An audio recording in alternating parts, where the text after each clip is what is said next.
Hi, I thought today I'd teach you how to make a basic pasta sauce. Jarred pasta sauce is pretty easy to come by in grocery stores, except for when it's not.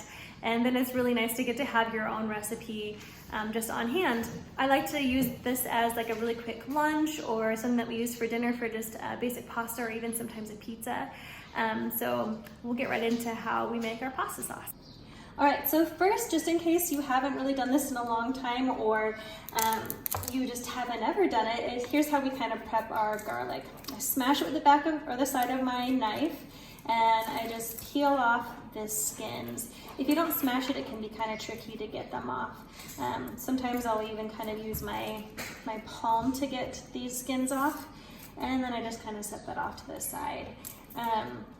We'll get to that one later. For an onion, I always like to cut off this part and this part first. Just kind of freeze up all those little layers of circles inside. Then I often cut it in half. And then I just get it like this, making sure my fingers are on the side, but I like to keep the onion together because then the fumes don't come out and I don't get watery eyes so quickly. Just really annoying to me. Okay. All right, next for the garlic, it's just gotta be a small mince. And so because it's crushed, it kind of comes apart a little bit quicker. And it doesn't need to be super precise here. No one's gonna be judging the size of your garlic. We're not on some cooking show or something silly. So I just get my pieces kind of small, making sure that they'll get a lot of flavor in and infuse my sauce with what they have. Then I go over to my pot over here, and I'm just gonna turn it on to about a medium heat. And medium heat kind of looks about like that. Then I add just a bit of olive oil.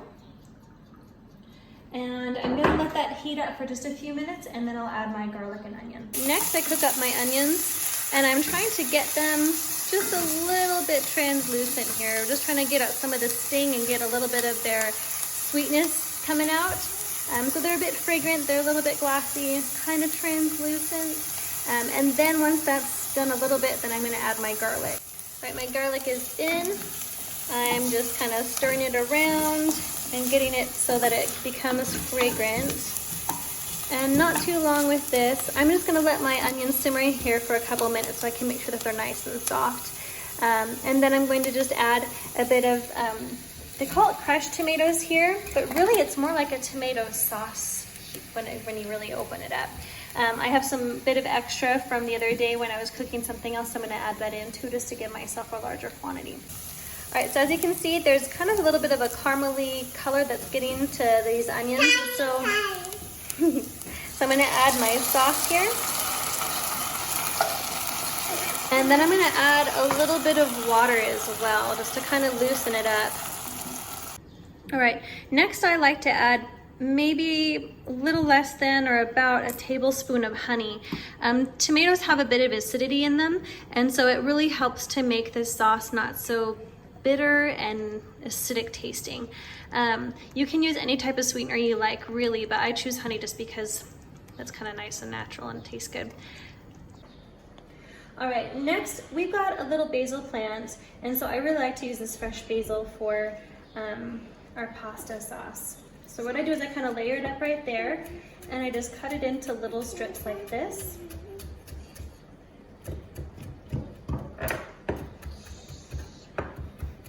And then I like to just add that in with a little tiny bit of oregano. Really, oregano, parsley, basil are all decent options to be able to put in your pasta sauce. All right, next I've added just a 4-finger pinch of some oregano and that fresh basil that I chopped up.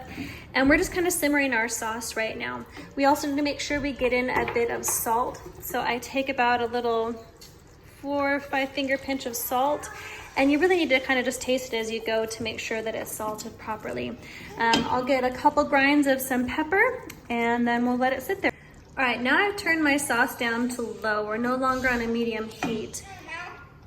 And I'm adding just a little bit more water to try to make sure that I'm getting a nice consistency here. I don't want this to be super thick. I want it to kind of have something that can spread over easily on a pizza dough or be able to kind of cling to some pasta noodles. I'm gonna let this simmer for at least 15 minutes, kind of check on it, see how it is for salt, and then I'll serve it up. So that's our basic pasta sauce. Hope that helps. Remember, it doesn't have to be super precise, and you can adjust as much as you want by adding a little bit of red peppers. Sometimes adding some lemon is great, but make it yours and enjoy it and know that it's not too hard to do. Here you go.